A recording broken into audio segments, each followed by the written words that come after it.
اس وقت بچے تھے چند سال کے، 5 سال 4 سال کے، تو وہ کبھی محلے میں کھیلنے کے لیے ان کے گھر آ جاتے تھے تو ان کی والدہ کہا کرتی تھیں ان کی طرف دیکھ کر اور ان کی آنکھوں کو دیکھ کر کہ دیکھو یہ جو بچہ ہے یہ بہت ذہین لگتا ہے اور یہ بڑا ہو کر جو ہے وہ کوئی کام کرے گا، کوئی خدمت کرے گا. اور اس جواب شکوہ کے اندر جو ایک شعر ہے کہ وہ زمانے میں معزز تھے مسلمان ہو کر اور تم خار ہوئے تارک قرآن ہو کر، بالکل اوائل عمر میں انہوں نے اپنا جو کہہ لیجیے زندگی کا ہدف ہے وہ یہ متعین کر لیا. گورنمنٹ کالج سے فراغت کے بعد انہوں نے کنگ ایڈورڈ میڈیکل کالج میں داخلہ لیا. سن 1957 تک وہ جو احساس تھا کہ ایک اصولی اسلامی انقلابی جماعت، اس کے اندر جو اوصاف ہونے چاہیے، اس کے کارکنوں کا جو کردار ہونا چاہیے، عملی سیاست میں آنے کے بعد ہم شاید کچھ مس کر رہے ہیں کہ اب نہ وہ اوصاف نظر آتے ہیں نہ وہ کردار پورے طور سے نمایاں ہوتا ہے. جو بیسک سورسز تھے قرآن فہمی کے وہ بنیادی طور پر یہی تھے. مولانا اصلاحی صاحب، مولانا مودودی صاحب رحمہ اللہ. ڈاکٹر صاحب کے لائف سٹائل کیسا تھا گھر پہ؟ مطلب ان کا کھانا پینا، ان کا اوڑھنا بچھونا، ذریعہ معاش کیا تھا، گاڑیاں وغیرہ کتنی تھی، پراپرٹیز کتنی تھی؟ میں چونکہ 5 بہنوں کے بعد پیدا ہوا تھا تو میں زیادہ لاڈلا تھا. جو ڈاکٹر صاحب کی آواز بہت خوبصورت تھی، وہ گاتے تھے تو ان کی آواز اور اس کے اندر جو زیر و بم ہوتا تھا وہ اگر اس فیلڈ میں جاتے تو ہو سکتا ہے بہت نام اونچا پاتے. وہ ڈاکٹر صاحب جو ہے تعدد ازدواج کے حوالے سے اس کی ضرورت کو بھی محسوس کرتے تھے اور اس کو کبھی پروموٹ بھی نہیں کرتے. ڈاکٹر صاحب کے پیش نظر چونکہ غلبہ دین یہ ان کی بنیادی ترجیحات میں سے، یعنی پرسنل لیول پر ہر شخص دین پر عمل درآمد کرے اور عمل پیرا ہو. دجالیت کا جو قبضہ ہے لوگوں کے ذہنوں پر اور لوگوں کی جیب پر اور لوگوں کے پیسے پر، وہ اس کے لیے یہ جو کرنٹ بینکنگ سسٹم ہے یہ بہت بڑا ایک ذریعہ. سود کے خاتمے کے بغیر غلبہ دین کا خواب جو ہے وہ شرمندہ تعبیر نہیں ہو سکتا. ڈاکٹر صاحب کو مختلف جگہوں پر ہدف تنقید بنایا گیا. بعض دفعہ لاہور میں بڑے بڑے پروسیشنز اور وہ نکلے ہیں. یہ جو علاقہ ہے محمد نگر کا، وہاں پر 1-2 مرتبہ بڑے بڑے جلوس نکلے. ڈاکٹر صاحب کو اپنی افکار کو پیش کرنے پر انہیں بعض ممالک میں داخلے پر پابندی لگائی. ایک موقع پر جو ہے وہ ہمارے چیف مارشل لا ایڈمنسٹریٹر، بعد میں بہت عرصہ صدر بھی رہے، ان کو مسجد میں وہ نماز کے لیے آئے تھے تو سامنے بٹھا کر ڈاکٹر صاحب نے بعض سخت باتیں ان کو کہی. اسی طرح بعد میں ایک اور ہمارے آرمی چیف، انہوں نے بھی ایک لائی تھی ایک محفل علماء اور مشائخ کی. وہاں ڈاکٹر صاحب نے جو کچھ کہا اس نے ایک دفعہ انہیں ہلا دیا تھا. جی ڈاکٹر ذاکر نائک صاحب جو ہیں وہ غالباً 1991 میں جی ایک ہی مرتبہ پاکستان آئے ہیں اور وہ اس وقت ہوللی سوللی ڈاکٹر صاحب سے ہی ملنے آئے تھے. جی بالکل. قرآن اکیڈمی لاہور میں آئے تھے، کچھ دن قیام کیا تھا، لیکن ان سے استفادہ کیا ہے انہوں نے انجینئر صاحب نے، جس کا وہ ایکنالج کرتے ہیں. تو میں سمجھتا ہوں کہ وہ ایکنالجمنٹ جو ایک اچھی بات ہے کہ میں نے کن سے استفادہ کیا، ان میں ڈاکٹر صاحب کا نام بھی لیا. السلام علیکم جی، حافظ احمد پوڈ کاسٹ میں خوش آمدید. اور آج کی پوڈ کاسٹ ایک بڑی امپورٹنٹ، بڑی انفارمیٹیو ہے.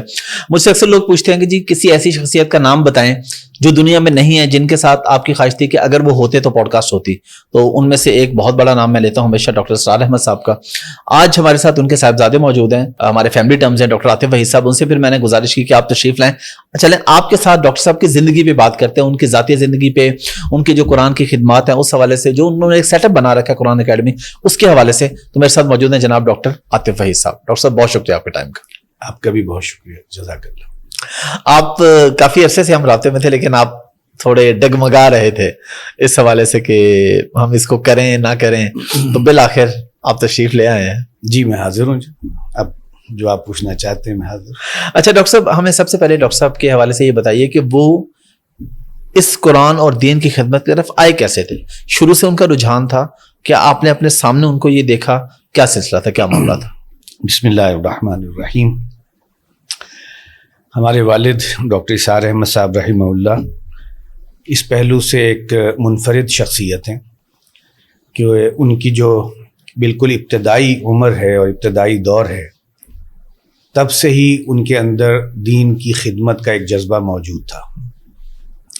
اور اس کی میں اگر تھوڑی سی بیک گراؤنڈ اور ہسٹری بتاؤں کہ جب آپ نے شعور کی آنکھ کھولی ہے اور یہ تقریباً سمجھ لیجئے 5ویں 6ٹھی کلاس کے طالب علم تھے، تو وہ وقت وہ تھا کہ یہ جو بر صغیر ہندوستان، اس میں پاکستان کی تحریک کا گویا اب آغاز تھا، اور اس سے پہلے جو بھی ابتدائی کام ہوتا ہے کہ ایک فکر، ایک سوچ اسے پیش کیا جائے، تو یہ وہ دور تھا کہ جب کہ وہ تحریک جو ہے ابھی اپنی جڑیں پکڑ چکی تھی اور ابھی اپنی منزل کی طرف گامزن تھی۔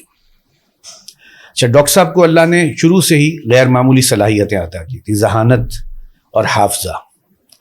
اس کی وجہ سے ان کا گویا جو بچپن تھا تب سے ہی وہ دوسرے بچوں میں ایک نمایاں حیثیت رکھتے تھے۔ ان کی کھیل کود شرارت اپنی جگہ، لیکن جہاں تک ایک ذہین اور ایک بہت باصلاحیت بچے کا معاملہ ہے، اس پہلو سے بھی بہت سے ایسے شواہد ہیں۔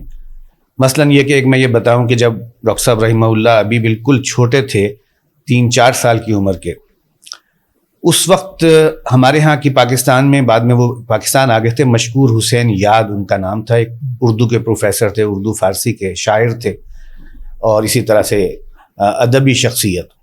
ان کا خاندان اور ڈاکٹر صاحب کا خاندان ایک ہی محلے میں رہتا تھا۔ ٹھیک ہے۔ بعد میں جب وہ تحریک پاکستان نے زور پکڑا تو ان کے خاندان کے تمام افراد جو ہے وہ ہندوؤں اور سکھوں کے ہاتھوں قتل ہوئے، اور یہ اکیلے بچے تھے اور لاشوں میں گویا دب کر پڑے رہے تھے، جس کی وجہ سے وہ بچ گئے تھے۔ پھر جب وہ پاکستان آئے اور یہاں بعد میں انہوں نے اپنی ایک زندگی کے ابتدائی دور گزارا، اور کہہ لیجئے کہ بعد میں وہ ٹیچنگ کی طرف آ گئے، تو بعض مواقع پر انہوں نے بیان میں اپنے کسی خطاب میں، بلکہ ایک دفعہ تو ڈاکٹر صاحب نے ایک پروگرام کیا تھا قرآن کانفرنس، میں اس وقت بہت چھوٹا تھا، یہ سن 76-77 کی بات ہے، 10 سال کا ہوں گا میں۔ وہاں انہوں نے اپنے خطاب میں وہ واقعہ نقل کیا تھا کہ جس وقت ہم وہاں سے نکلے تھے تو کن حالات میں نکلے تھے، سارے گھر کے افراد جو ہے وہ قتل ہو گئے۔ تو انہوں نے ایک مرتبہ سیارہ ڈائجسٹ یا اردو ڈائجسٹ کے ایک والدہ نمبر، ماں نمبر کے لیے ایک مضمون تحریر کیا تھا۔ اس میں وہ اپنے ماں کی مختلف خصوصیات بیان کی، اور ظاہر ہے اچھی ایک باصلاحیت خاتون تھیں، ان کے اندر علمی ذوق بھی تھا۔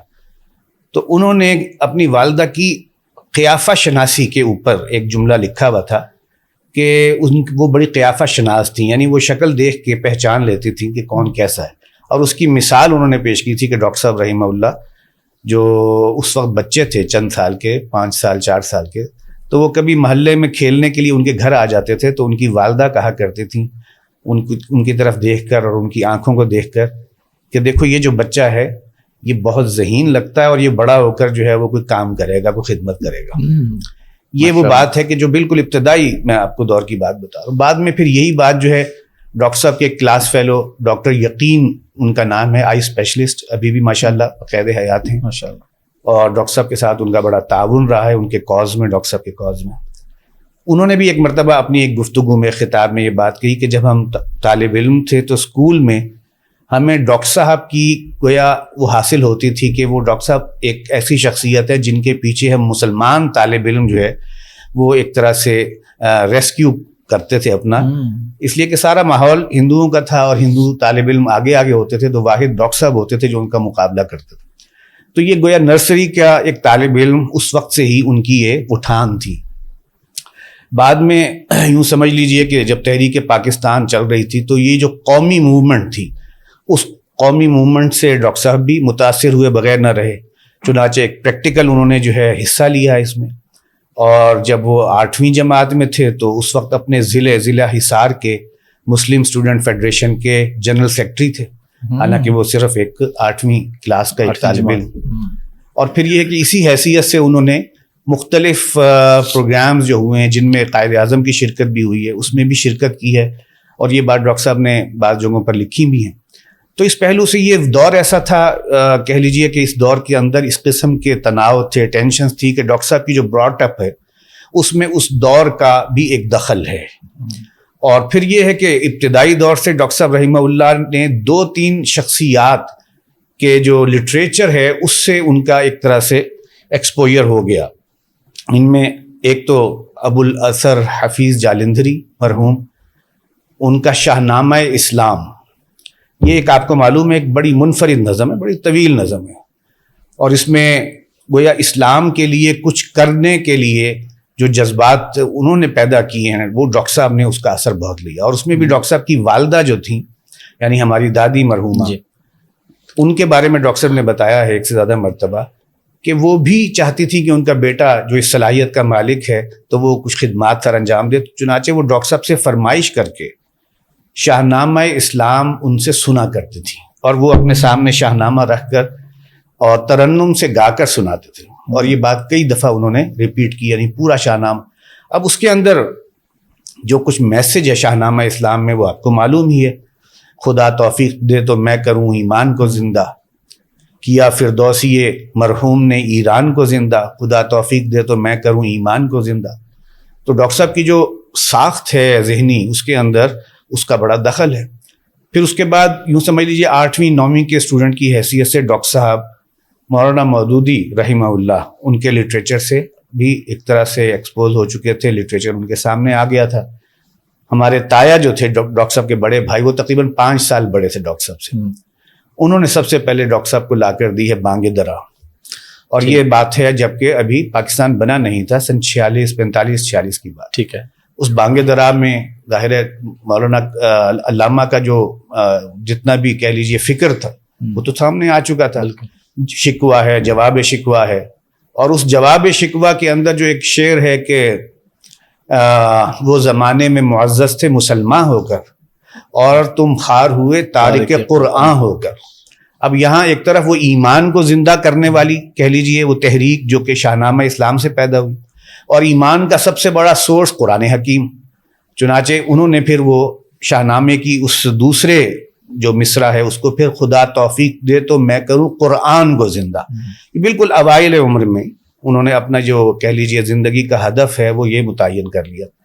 تو گویا یہ نہیں کہہ سکتے کہ ان کی زندگی کے جو بھی شعور کے سال ہیں ان میں کچھ وقت ایسا بھی گزرا ہو جب وہ اپنی اس قومی, ملی اور دینی جو خدمات ہیں یا اس کے جو کہہ لیجئے جو اس کے اہداف ہیں اس سے کبھی بھی غافل رہے ہوں. یہ ابتدائی دور سے ہی تھا, اور یہ اللہ کا کوئی خاص فضل تھا. بے شک. تعلیم ان کی کہاں تک انڈیا سے تھی, اس کے بعد پاکستان میں کہاں سے انہوں نے؟ ڈاکٹر صاحب رحمہ اللہ کا جو میٹرک ہے وہ 1947 کا ہے. انہوں نے اپنے ضلع حصار سے ہی میٹرک کیا تھا, اور اس وقت بھی چونکہ میں نے جیسے عرض کیا ایک ذہین طالب علم تھے تو انہوں نے پورے ضلع میں پہلی پوزیشن حاصل کی تھی مسلمان طالب علموں میں بھی, اور اس لحاظ سے وہ اس وقت بھی ایک وظیفہ پاتے تھے اس وقت, اس لیے کہ جو بھی اچھا طالب علم ہوتا تھا اس کو وظائف ملتے تھے. تو انہوں نے بھی جو ہے اسکالرشپ شروع سے ہی جو ہے ارن کیا. پھر باقی لاہور سے ان کی اس کے بعد پھر گورنمنٹ کالج کا دور ہے. یہاں آ کر پھر انہوں نے گورنمنٹ کالج میں داخلہ لیا.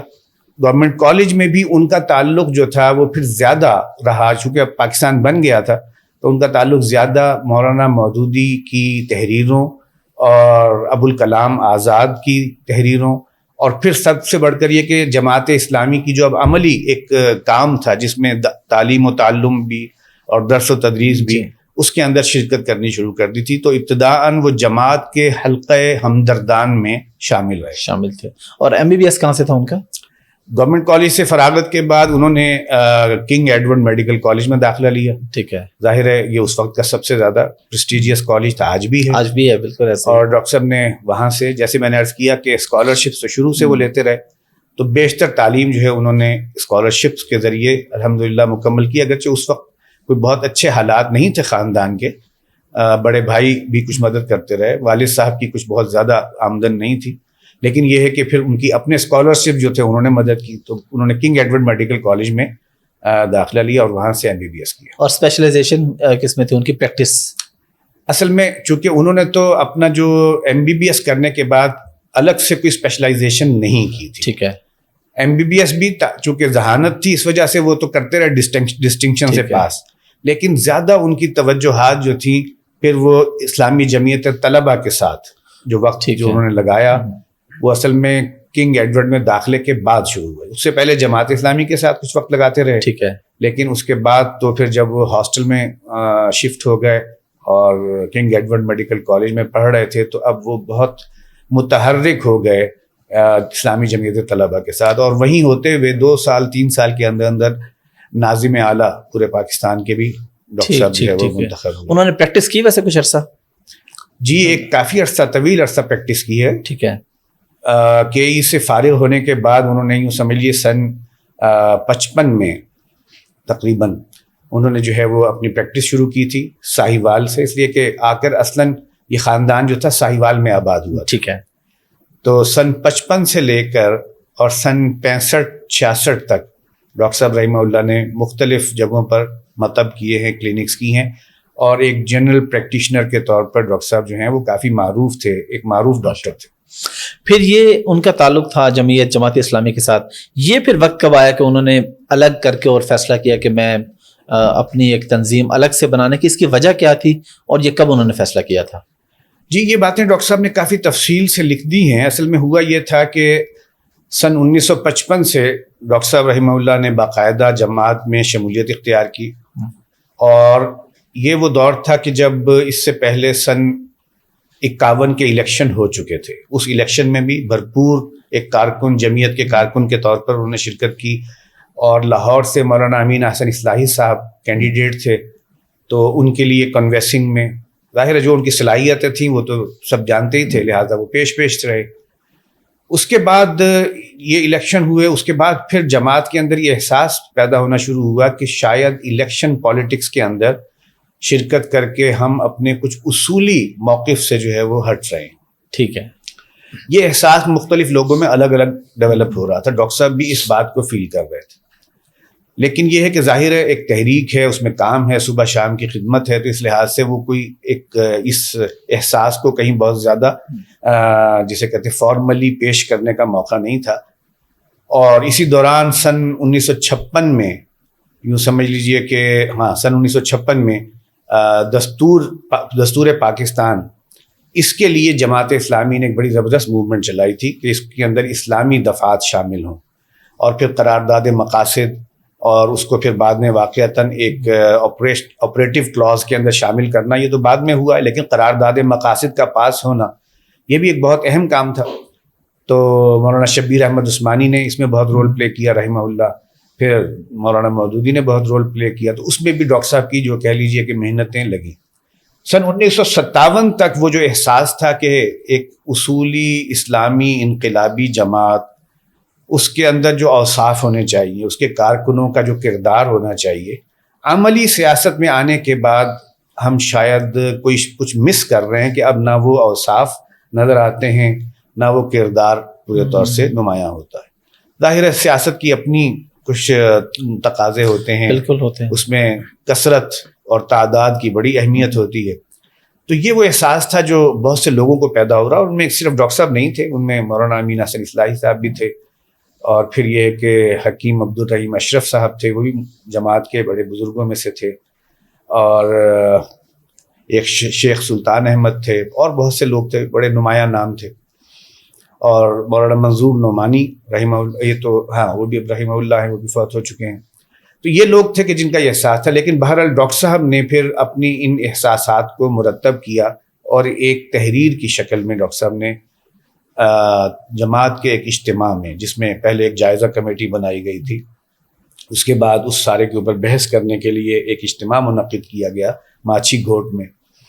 وہاں ڈاکٹر صاحب نے اپنا یہ موقف پیش کیا, لیکن اس وقت اس موقف کو جماعت کی اکثریت میں گویا پذیرائی حاصل نہیں ہوئی, اور کسی طریقے سے تھوڑا ڈپلومیٹک طریقے سے اس کو ہینڈل کرنے کی کوشش ہوئی, جس سے کہ بالآخر یہ جو افراد جن کا میں نے نام لیا, انہوں نے یہی فیصلہ کیا کہ اگر اس معاملے میں سنجیدہ غور و فکر نہیں ہوتا تو پھر ہمیں جماعت سے علیحدہ ہو جانا چاہیے.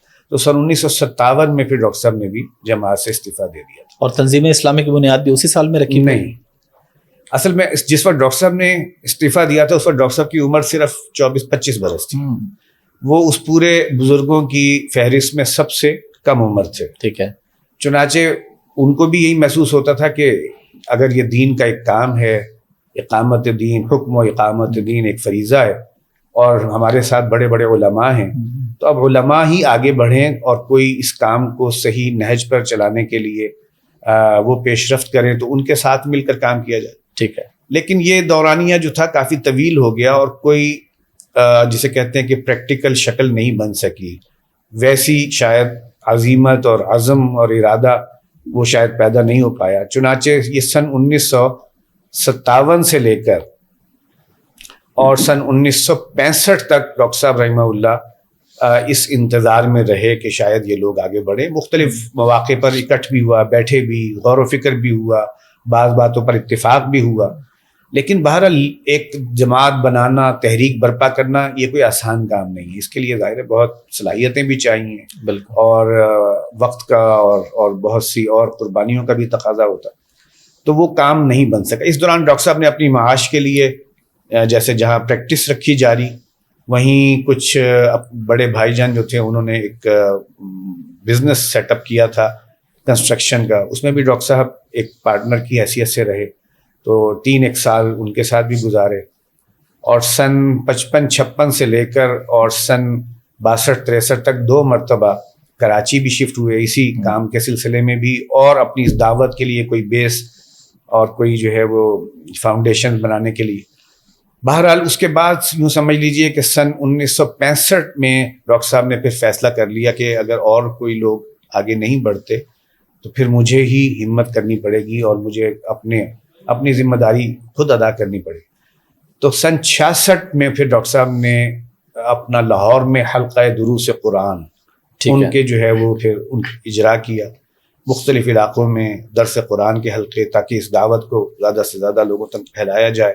پھر اس کے بعد جو بھی رخ بنے وہ پھر اللہ تعالیٰ کی مشیت پر ہے، لیکن اپنی کوششیں کر کے ایک بڑے پیمانے پر تعلیم و تعلم کا سلسلہ ڈاکٹر صاحب نے سن 65-66 میں لاہور میں. ماشاءاللہ میرے ذہن میں بھی کچھ اور سوال تھے ان کے زندگی کے حوالے سے، لیکن ابھی کیونکہ موضوع یہی چل رہا ہے تو میں اسی موضوع کو آگے لے کے چلتا ہوں. کیونکہ پوری دنیا میں ماشاءاللہ ڈاکٹر صاحب نے قرآن کی جو خدمت کی وہ ان کا نام ہے. قرآن کے حوالے سے وہ کن لوگوں کو اپنا استاد مانتے تھے یا کن لوگوں کی صحبت میں بیٹھتے تھے، یا کہاں سے یہ سارا علم جو انہوں نے ماشاءاللہ پہ جس طریقے سے انہوں نے کام کیا، اور جس طریقے سے خاص طور پہ نوجوان نسل کو اور ہم کہہ لیں کہ ماڈرن لوگوں کو، اگر میں عام سادہ الفاظ میں بات کروں، جو لوگ بہت دور تھے ان کو وہ قرآن کے قریب لے کے آئے، تو اس پہ موٹیویشن کون تھی اور اساتذہ کون تھے؟ دیکھیے اس میں ایک تو میں نے عرض کیا کہ چونکہ ابتدائی دور سے مولانا مودودی رحمہ اللہ اور مولانا ابوالکلام آزاد ان کی تحریروں سے، بلکہ مولانا مودودی کے قریب بھی رہے تو ان کی تقریروں سے اور ان کی مجالس سے بہت کچھ سیکھا انہوں نے. ٹھیک ہے. اور پھر مولانا ابوالکلام آزاد نے بھی وہ انقلابی فکر جو تھا الہلال البلاغ کے ذریعے اس سے پہلے پیش کر دیا تھا. ٹھیک ہے. تو ان سے بھی ڈاکٹر صاحب کو اس کام کو اس نہج سے کرنے کی ترغیب ملی. اس کے بعد پھر جب ڈاکٹر صاحب نے باقاعدہ قرآن مجید کی درس و تدریس کا سلسلہ شروع کیا تو انہوں نے زیادہ کسب فیض کیا پھر مولانا امین احسن اصلاحی صاحب سے. ٹھیک ہے. وہ براہ راست ڈاکٹر صاحب کے گویا اساتذہ میں سے ہیں اور ان سے پڑھا. اس کے علاوہ کچھ ہمارے ہاں کے جو ٹریڈیشنل علماء ہیں ان سے بھی ڈاکٹر صاحب نے کسب فیض کیا. جیسے ایک مولانا منتخب الحق قادری صاحب ہوا کرتے تھے مرحوم رحمہ اللہ کراچی میں، ان سے کسب فیض کیا براہ راست. مولانا افتخار بلخی رحمہ اللہ ان سے کسب فیض کیا. لیکن اس کے ساتھ ساتھ یہ کہ جو اپنا مطالعہ تھا اسے بڑھانے کے لیے ہمارے ہاں کے جو آرتھوڈاکس قرآنی تفاسیر ہیں ان میں پھر ڈاکٹر صاحب کا جو ہے تعلق زیادہ بنا ہے. مولانا شیخ الہند مولانا محمود الحسن دیوبندی رحمہ اللہ، ان کا جو ترجمہ ہے قرآن کا اور جس پر حواشی لکھے ہیں مولانا شبیر احمد عثمانی رحمہ اللہ، ان سے پھر ڈاکٹر صاحب نے جو ہے اپنا یہ جو آرتھوڈاکس اسکول آف تھاٹس ہیں ان کا زیادہ لنک جو ہے پھر اس تفسیر کے ذریعے بنا. پھر ظاہر ہے جب انسان اس میں محنت کرتا ہے تو پھر اور جو امہات کتب ہیں ان کی طرف بھی جاتے ہیں. لیکن جو بیسک سورسز تھے قرآن فہمی کے وہ بنیادی طور پر یہی تھے، مولانا اصلاحی صاحب، مولانا مودودی صاحب رحمہ اللہ، اور اسی طرح سے ابوالکلام آزاد رحمہ اللہ اور شیخ الہند اور مولانا شبیر احمد عثمانی. ان کا نام آپ کہیں تو بنیادی جو سٹرکچر بنا ہے وہ ان یہاں سے بنا، بزرگوں کی تحریروں سے بنا. اچھا ڈاکٹر صاحب کا جو مزاج تھا مسائل بتانے میں وہ بڑا سخت مزاج رکھتے تھے، یعنی بالکل دو ٹوک کوئی رعایت ان کے ہاں نہیں تھی. گھر پہ بھی ایسے مزاج تھا یا یہ مزاج صرف دین کے حوالے سے تھا ان کا؟ میرا خیال ہے کہ اس بارے میں اگر بہت زیادہ فیئرنیس کا مظاہرہ کروں تو وہ یہ ہے کہ ڈاکٹر صاحب کا ایک جلالی مزاج تو جو تھا وہ ہر جگہ ہی ہوتا تھا. ٹھیک ہے. جہاں وہ موجود ہوتے تھے تو ان کا ایک رعب اور جلال قائم رہتا تھا، چاہے وہ کوئی کچھ کہیں یا نہ کہیں. اسی طریقے سے ان کا یہ جو مزاج ہے جس کو میں نے جلالی مزاج کہا ہے، وہ دین کے بارے میں، شریعت کے احکام کے بارے میں وہ بھی کافی سختی کے ساتھ جو ہے وہ ظاہر ہوتا تھا، اور اس معاملے میں وہ کسی کمپرومائز کے قائل نہیں تھے. بالکل. وہ کسی مصلحت کے پیش نظر کوئی دین کا حکم جو انہیں معلوم ہو، قرآن کا کوئی حکم جو ان کے سامنے ہو، اسے وہ اس لیے چھپا لیں کہ کسی کو برا لگے، یہ ان کے مزاج کا حصہ ہی نہیں تھا. تو اس پہلو سے تو آپ کہہ سکتے ہیں کہ ڈاکٹر صاحب کا مزاج بڑا جلالی تھا، اور وہ جلال جو ہے ظاہر ہے پھر وہ صرف ایک خطبات میں ہی نہیں ہوتا، وہ دیگر معاملات میں بھی ہوتا.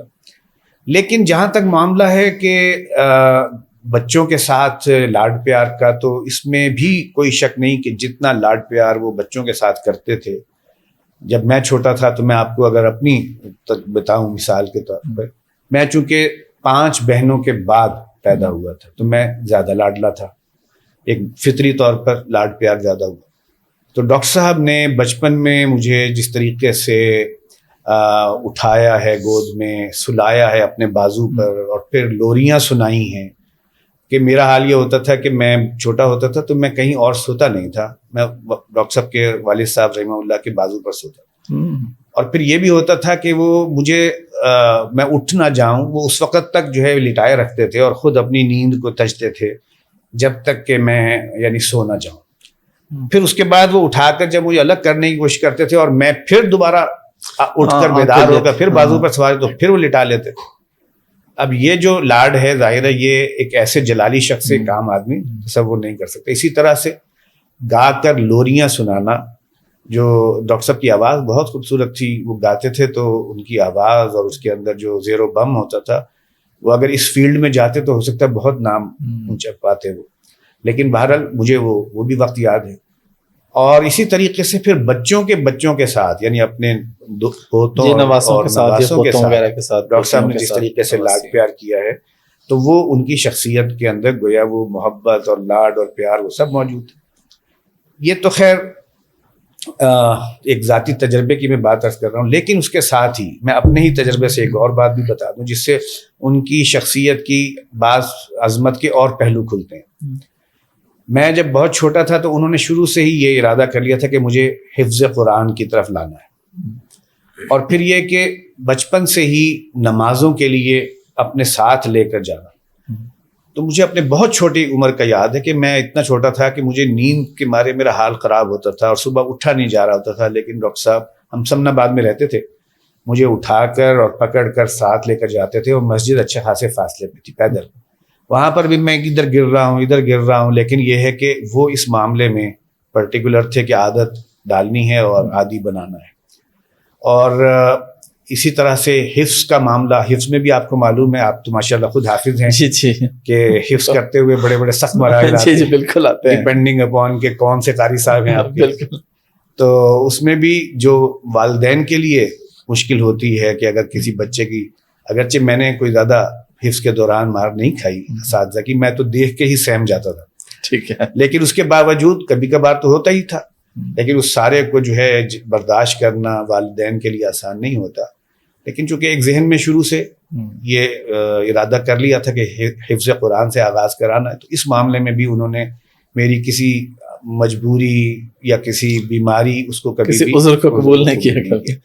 تو یہ ہے کہ ان کی مقاصد جو تھے نا، ان کی جو پریفرنسز تھیں، وہ اصل میں ڈٹرمن کرتی تھیں ان کے بہت سے رویوں. شادی کب ہوئی تھی ڈاکٹر صاحب کی؟ ڈاکٹر صاحب کی شادی ہوئی ہے 1954 میں، 54 نہیں بلکہ 55 میں. 55. اور آپ کتنے بہن بھائی ہیں؟ ہم 9 بہن بھائی تھے. ایک بہن اللہ کے پاس پہنچ چکی ہیں، اب ہم 8 ہیں، 4 بھائی اور 4 بہنیں. ماشاءاللہ. اور ڈاکٹر صاحب کی شادی ایک ہی تھی؟ ایک ہی شادی. اور ویسے وہ ملٹیپل شادیوں کے اپنے بیانات میں کیا مطلب وہ قائل تھے اس چیز کے؟ ظاہر ایک شرعی حکم تو ایک علیحدہ چیز ہے، لیکن ہوتا ہے نا باقی معاشرے کے حساب سے بتانا، اس حوالے سے ان کے کیا نظریات ہیں؟ ڈاکٹر صاحب جو ہے تعدد ازدواج کے حوالے سے اس کی ضرورت کو بھی محسوس کرتے تھے، اور اس کو کبھی پروموٹ بھی نہیں کرتے تھے. یعنی دونوں چیزیں تھیں. ٹھیک ہے. اس کی وجہ یہ ہے کہ وہ اس سے پیدا ہونے والے مسائل جو حقوق الزوجین کے حوالے سے ہوتے ہیں ان سے بھی بخوبی آگاہ تھے. ٹھیک ہے. چنانچہ کوئی اگر دینی مجبوری ہے، کوئی سوشل ریکوائرمنٹ ایسی ہے، تو ڈاکٹر صاحب نے کبھی اس کو غلط بھی نہیں سمجھا. ٹھیک ہے. لیکن کسی دینی مجبوری کے بغیر یا کسی ایسی سوشل ریزن کے بغیر وہ اس کو کرنے کو بہت زیادہ انکریج بھی نہیں کرتے. ٹھیک ہے. اس لیے کہ بہرحال ہمارا کلچر، ہماری سوسائٹی، اس کے اندر ان چیزوں کی بعض دفعہ اگر مس ہینڈلنگ ہو تو پھر اس سے نقصانات بھی بہت ہوتے ہیں. تو جب تک ماحول کے اندر اس کے لیے قبولیت نہ ہو اس وقت تک شاید اس طرح کا کوئی اقدام وہ ڈاکٹر صاحب نے کبھی اس کو انکریج نہیں کیا. ٹھیک ہے. اچھا کچھ میں آپ سے ایسے سوال بھی کرنا چاہ رہا ہوں جو لوگوں میں پائے جاتے ہیں ریومرز جسے آپ کہہ رہے ہیں ڈاکٹر صاحب کے حوالے سے. ان میں سے ایک ہم نے یہ بھی سن رکھا تھا کہ شاید آپ میں سے کسی بہن بھائی کی شادی ڈاکٹر صاحب نے 10 محرم کو کی تو کوئی واقعہ پیش آیا, انہوں نے اگلے سال پھر ایک اور شادی 10 محرم کو کی, ایسا کچھ ہے؟ یہ جو آپ نے بات کی ہے کہ انہوں نے ایک شادی 10 کو کی پھر کسی واقعے کی وجہ سے ایک اور شادی 10 کو کی, یہ دونوں ہی باتیں غلط ہیں, اس کی کوئی بنیاد نہیں ہے. ٹھیک ہے. محرم میں شادی ضرور ہوئی ہے لیکن 10 محرم کو نہیں ہوئی. ٹھیک ہے. میرے بڑے بھائی جو ہیں حافظ عاقب سعید صاحب, ان کی شادی 8 محرم کو ہوئی تھی. ٹھیک ہے. اور یہ شادی 8 محرم کو ہونے میں ڈاکٹر صاحب کا کوئی ایسی نیت کو دخل نہیں تھا کہ وہ کسی ایشو کو کھڑا کرنا چاہ رہے ہوں یا کسی کو پیغام دینا چاہ رہے ہیں. ٹھیک ہے. قطعاً نہیں تھا. اس کی ڈاکٹر صاحب نے خود بھی تردید کی ہے اور ہم بھی اس کے شاہد ہیں. ٹھیک ہے. ہوا یہی تھا کہ ایک اجتماع آ رہا تھا ہمارے تنظیم کا جس میں رفقا دور دور سے آ رہے تھے. چھٹی ہوتی ہے عام طور پر 9 اور 10 کو, تو انہی دنوں میں اجتماع رکھا ہوا. ٹھیک ہے.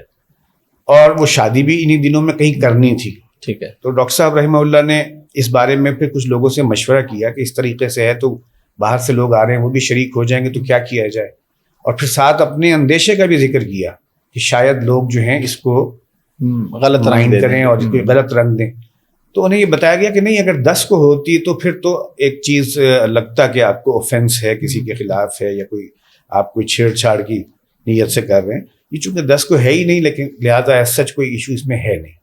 تو وہ 8 تاریخ کو نکاح تھا اور نکاح جو ہے وہ 8 کو ہوا ہے, شادی 8 کو ہوئی, تو وہ 10 نہیں تھی. ٹھیک ہے. دوسری بات یہ ہے کہ اس کے بعد چونکہ ایک طبقے کو اس سے کافی تکلیف پہنچی تو ڈاکٹر صاحب نے اپنے پھر وضاحتی بیانات بھی دیے کہ قطعاً کسی کو آج صدمہ پہنچانا یا اذیت دینا نہیں تھا, یہ وجوہات تھیں جس سے ہوئی ہے. اور باقاعدہ اس معاملے میں گویا ایک طرح سے اظہار ندامت کا بھی تھا کہ بھئی یہ معاملہ جو ہے اس کو جو رنگ دیا گیا ہے. ٹھیک ہے. یعنی مقصد کسی کی دل آزاری پیغام دینا نہیں تھا, ایک یہ الگ بات ہے کہ لوگوں نے اس کو ڈاکٹر صاحب کی ایک کریج اور ایک یہ اس طور پر پیش کیا کہ یہ دیکھیں یہ ڈاکٹر صاحب بھی کر سکتے تھے, اور گویا ڈاکٹر صاحب نے گویا دانستہ یہ کام کیا. یہ بات نہیں تھی. وہ ہوا ہے اور پھر دوبارہ آپ جیسے کہہ رہے ہیں کہ اس کے بعد پھر شادی کی, ایسی کوئی بات نہیں, کوئی شادی نہیں کی اس کے بعد محرم میں. ڈاکٹر صاحب کی جو خدمات ہیں قرآن کے حوالے سے تو بہت زیادہ ہیں. ایک جو ہم آج بھی دیکھتے ہیں اکثر بینرز لگے ہوتے ہیں سود کے بارے میں, جو تنظیم اسلامی جس طرح, تو یقیناً سود کے بارے میں واضح احکامات ہے قرآن پاک کے اندر کہ بالکل غلط ہے, حرام ہے. لیکن اس پہ اتنا ان کا فوکس کیوں تھا, اور آج بھی تنظیم اسلامی کے اس پہ اتنا فوکس کیوں ہے کہ جگہ جگہ اسلامک بینکنگ کے حوالے سے, سود کے حوالے سے بہت زیادہ بینرز ہمیں دیکھنے کو ملتے ہیں؟ اصل میں ڈاکٹر صاحب کے پیش نظر چونکہ غلبہ دین یہ ان کی بنیادی ترجیحات میں سے, یعنی پرسنل لیول پر ہر شخص دین پر عمل درآمد کرے اور عمل پیرا ہو, اور پھر یہ ہے کہ سوشل لیول پر اور سوسائٹی کے لیول پر بھی دین کے احکامات کا اور قوانین کا غلبہ ہو. یہ ڈاکٹر صاحب کی ترجیحات میں ایک جسے کہتے ہیں ترجیح اول کے طور پر.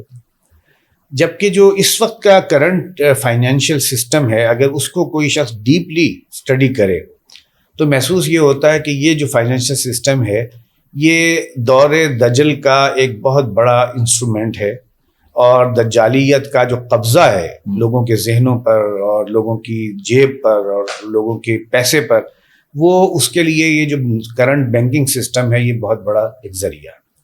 اس بات کو ڈاکٹر صاحب جس طریقے سے محسوس کرتے تھے وہ عام طور سے علماء شاید اس نگاہ سے اسے نہیں دیکھتے. اچھا, اب یہاں پرابلم یہ ہے کہ اس وقت جتنا بھی بینکنگ سسٹم پاکستان میں رائج ہے, پاکستان کے قیام کے فوراً بعد, وہ سود کی بنیاد پر ہی رائج ہے.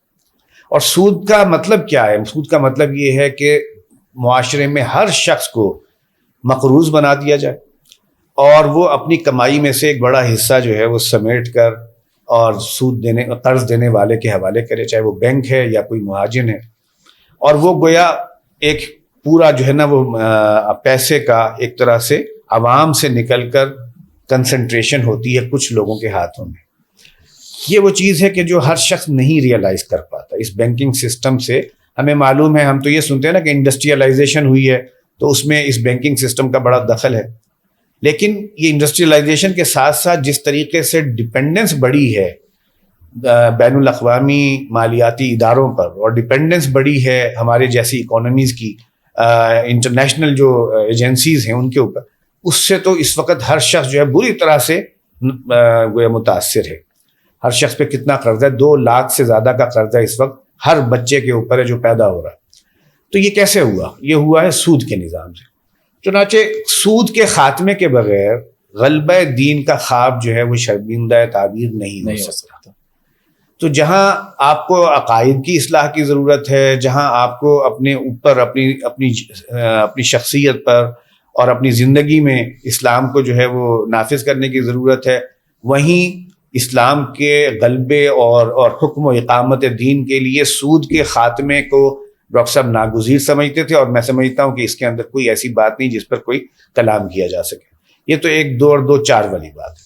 چنانچہ وہ اس سے جو نفرت ہے، اور پھر اس کے اندر ظاہر ہے اضافہ ہوا کہ جب علامہ اقبال نے ایسے اشعار کہہ دیے کہ این بنوک این فکر چالاک یہود، نور حق اسینہ آدم ربود، اور پھر تا تہو بالا نہ گردد این نظام، دانش و تہذیب و دین سودائے خام. اب یہ جو فکر ہے، یہ سوچ ہے، یہ علامہ اقبال جو ہے وہ جس طریقے سے کہہ گئے تو ڈاکٹر صاحب نے اس کو من و عن جو ہے ایکسیپٹ کیا. تو اس پہلو سے آپ کہہ سکتے ہیں کہ ڈاکٹر صاحب چونکہ ایک طرح سے سوشل سائنٹسٹ بھی ہیں اور وہ سوسائٹی کی میک اینڈ بریک کے جو اسباب ہوتے ہیں ان سے واقف ہیں، تو ان کو یہ بات سمجھنے میں کوئی مشکل نہیں پیش آئی کہ جو نظام بینکاری ہے اور اس کے اندر سود کا جو دخل ہے وہ کس طریقے سے ہماری آزادی، خود مختاری اور ہماری معیشت کو تباہی کی طرف لے جا رہا ہے. تھوڑا سا ٹاپک تو ہمارا وہی تھا، لیکن تھوڑا سا میں ٹاپک سے ہٹ رہا ہوں اس لیے کہ مجبوری ہے. جو ٹاپک ڈسکس ہو رہا ہے بڑا امپورٹنٹ ہے. آج کل بہت سارے پھر ہر تھوڑے سے بعد کچھ سوال اٹھتے ہیں، اعتراضات اٹھتے ہیں اسلامک بینکنگ کے اوپر کہ جی ہے تو وہی چیز، آپ گاڑی بینک سے لیتے ہیں، اسلامی بینک سے لیں یا نارمل کنونشنل بینک سے لیں، آپ کو اتنے ہی پیسے دینے پڑتے، اوپر یہاں بھی اتنے دینے پڑتے، وہاں بھی اتنے. تو اگر سادہ الفاظ میں آپ تھوڑا سا اس پہ مختصر وقت میں کوئی بتا دیں بچوں کو کہ یہ کیا چیز ہے، اسلامک بینکنگ میں اور کنونشنل بینکنگ میں کیا ڈفرنس ہے. لوگ کہتے ہیں تو ایک ہی چیز ہے، بلکہ ابھی تو کچھ لوگوں نے اس پہ ریٹ بھی دائر کر دی ہے کہ اسلامک بینکنگ میں زیادہ چارجز لیے جا رہے ہیں آپ سے اگر آپ انسٹالمنٹ پہ کوئی چیز لیتے ہیں. تو دیکھیے یہ بات نا، اس لیے یہ والی بات اس وقت آپ سوال بھی کر رہے ہیں اور ایک کنفیوژن بھی ہے کہ ہم جس ماحول میں رہ رہے ہیں نا، اس میں دونوں قسم کے نظام بینکاری رائج ہیں اور دونوں کو ہی چلانے کی کوشش کی جا رہی ہے. اچھا، اب یہ دونوں کو جب پیرالل چلاتے ہیں نا، تو اس پیرالل چلانے کا نقصان یہ ہوتا ہے کہ جو ان میں سے زیادہ پاورفل ہے، زیادہ اسٹرانگ ہے، وہ اپنے اثرات اس پر ڈالتا ہے کہ جو کم طاقت والا ہے، جو کمزور ہے. اس وقت تقریباً 80% شیئر مارکیٹ میں جو ہے وہ کنونشنل بینکنگ کا ہے. ٹھیک ہے. اور 20% شیئر اس وقت اسلامی بینکنگ کا ہے. اس کا مطلب یہ ہے کہ وہ اس سے کئی گنا زیادہ ایک بڑی شے ہے ایک اسلامک بینکنگ سے. چنانچہ اس کے جو اثرات اس پر پڑتے ہیں وہ ہیں کہ جس سے ایک عام آدمی کنفیوژن کا شکار ہو جاتا ہے. اس میں تو کوئی شک نہیں کہ اسلامی بینکاری کی تھیوری جو ہے وہ اس میں خرابیاں ڈھونڈنے میں ذرا مشکل پیش آتی ہیں. خرابیاں اس میں بھی ہیں کچھ، لیکن وہ تھیوری اتنی خراب نہیں ہے، اتنی غلط نہیں ہے جتنا کہ اس کی پریکٹس کے معاملات ہیں. پریکٹس میں ہر بینک کو مارکیٹنگ میں اپنے کچھ اہداف دیے جاتے ہیں. ہر آفیسر کو ایک ہدف دیا جاتا ہے، آپ نے اتنی سیل کرنی ہے، آپ نے اتنے کلائنٹس لانے، آپ نے اتنا ڈپازٹ لانا. اب اس کے لیے جب وہ جاتا ہے تو کوئی اگر آگے کلائنٹ ایسا ملتا ہے جو کہتا ہے کہ بھئی میں تو اس طرح سے نہیں کروں گا جو آپ کا طریقہ ہے، مجھے آپ کوئی ڈاکومنٹس ایسے بنا دیں جس میں وہ اسلامی بن جائے لیکن میرے بینیفٹس اور میرے مفادات جو ہیں اس میں کوئی رسک نہیں ہونا چاہیے. ٹھیک ہے. اسلامی میتھڈز میں کوئی نہ کوئی رسک ہوگا لیکن وہ رسک فری چاہ رہے ہو. اس کے لیے پھر اب ڈیپینڈ کرتا ہے، یا تو بینک جو ہے وہ کہہ دے کہ سوری ہم یہ نہیں کر سکتے، یا یہ ہے کہ بینک ہے جی ہم آپ کے لیے کوئی نہ کوئی ایسی فارمولہ ایجاد کر لیتے ہیں. جب وہ فارمولہ ایجاد ہوتا ہے اسی سے پتہ چل جاتا ہے کہ یہاں کہاں کمپرومائزز ہوئے، کون کون سے ہیلے کیے گئے. تو یہ ایک کنفیوژن کی بڑی وجہ ہے. اور پھر دوسری بات یہ ہے کہ ڈاکٹر صاحب رحمہ اللہ کو چونکہ سود سے نفرت اور اس کی شناعت کا احساس اور اس کے لیے جو دل میں ایک کہہ دیجیے کیفیت تھی، وہ ایسی تھی کہ وہ سود کی کوئی آلائش کو بھی قبول نہیں کر سکتے. اب گویا اگر کوئی ایسی چیز ہے جس میں ظاہر میں سود نہیں ہے لیکن اس کی اسپرٹ میں سود ہے تو وہ اس کے بارے میں بھی بہت زیادہ شدت کی رائے رکھتے تھے. تو اس وجہ سے ڈاکٹر صاحب رحمہ اللہ نے اسلامی بینکنگ کو کبھی بھی دل سے قبول نہیں کیا. لیکن اس کے خلاف بھی کبھی محاذ نہیں بنایا, اور محاذ نہ بنانے کی وجہ بھی بلکہ انہوں نے ایک مرتبہ بیان کی تھی کہ اگر ہم اس کو ٹارگٹ کرتے ہیں اپنی ہدف اور تنقید کا ہدف بناتے ہیں تو اس کا سارا بینیفٹ جو ہے کنونشنل بینکنگ ہو جائیں گے. بالکل ایسے ہے. اس وجہ سے اس کے خلاف کوئی مہم چلانا وہ بھی مناسب نہیں ہے. تو ڈاکٹر صاحب اس کی پریکٹسز سے مطمئن کبھی بھی نہیں تھے آخری وقت تک بھی, لیکن یہ ہے کہ اس کو کوئی ایک اپنے کسی تحریک میں ہدف تنقید بنائے رکھنا وہ بھی نہیں کرتے تھے. وہ یہ سمجھتے تھے کہ جب ایک دفعہ سود کی کمپلیٹ پروہیبیشن ہو گئی, یعنی سود کو آؤٹ لا کر دیا جائے, تو جیسے ہی سود آؤٹ لا ہوگا ویسے ہی جو نئے قوانین بنیں گے ان کے ذریعے سے اسلامی بینکاری میں بھی اگر کوئی کمی بیشی ہے تو وہ بھی دور ہو جائے گی جب سود ختم ہو جائے گا. تو ڈاکٹر صاحب کے لائف سٹائل کیسا تھا گھر پہ, مطلب ان کا کھانا پینا, ان کا اوڑھنا بچھونا, ذریعہ معاش کیا تھا, گاڑیاں وغیرہ کتنی تھی, پراپرٹیز کتنی تھی؟ ڈاکٹر صاحب کا لائف سٹائل جس طرح کا تھا اس کو شاید آج کوئی شخص بھی تصور میں نہیں لا سکتا. یعنی اتنا زیادہ وہ سادہ لائف سٹائل تھا ان کا. ان کو اپنا کبھی کوئی گھر ایسٹ ایک تھا ان کے پاس کرشن نگر میں, جب تک تھے تو ان کا ایک گھر تھا. ٹھیک ہے. اس کے بعد جب وہ وہاں سے منتقل ہو کے سمن آباد آ گئے, پھر سمن آباد سے ماڈل ٹاؤن آ گئے, تو اب اپنا گویا ذاتی کوئی گھر بنانا رکھنا یا کوئی ایسٹ جنریٹ کرنا اس کی کبھی بھی انہوں نے نہ کوشش کی, کوئی ایک لمحہ بھی اس پر ضائع نہیں کیا. ٹھیک ہے. قرآن اکیڈمی لوگوں کے تعاون سے بنی ہے. اس کی زمین کسی نے ڈونیٹ کی تھی. اس کے اوپر جو تعمیرات ہوئی ہیں وہ انجمن خدام القرآن کے جو اراکین ہیں ان کی کنٹریبیوشن سے ہوئی ہے. ٹھیک ہے. ڈاکٹر صاحب کو وہاں پر انجمن کے مؤسس صدر ہونے کی حیثیت سے ایک رہائش کی جگہ ملی ہوئی تھی. ٹھیک ہے. وہ رہائش کی جگہ ایسی ہے کہ جو اس وقت شاید 10ویں 11ویں گریڈ کے 12ویں گریڈ کے کسی کلرک کی کوئی رہائش سے زیادہ ٹھیک ہے کمفرٹ والی نہیں ہے. بالکل سادہ سے وہ اس کے کمرے ہیں. ڈاکٹر صاحب کی شادی کے وقت جو ان کا فرنیچر بنا تھا وہی ان کی آخری دن تک وہی ان کے زیر استعمال رہا. کبھی بھی کسی نئے فرنیچر کا انہوں نے جو ہے وہ سوچا بھی نہیں. اسی طریقے سے گھر میں کوئی کھڑکیوں میں کوئی 2 پردے ایک شکل کے نہیں ہوتے, یعنی کسی جگہ کوئی لٹکا ہوا ہے, کسی جگہ کوئی لٹکا ہوا ہے, ان میں بھی کوئی. اور اس معاملے میں ہماری والدہ کا جو تعاون تھا ڈاکٹر صاحب کے ساتھ وہ غیر معمولی رہا.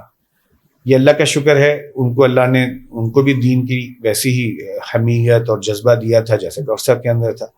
چنانچہ انہوں نے کبھی بھی ڈیمانڈز نہیں کی, یعنی وہ کوئی خاتون ایسی تھی ہی نہیں کہ وہ دنیا کی چیزوں کی اور ان کی طلب کرتی اور آسائشوں کی طلب کرتی. چنانچہ انہوں نے بھرپور ساتھ دیا.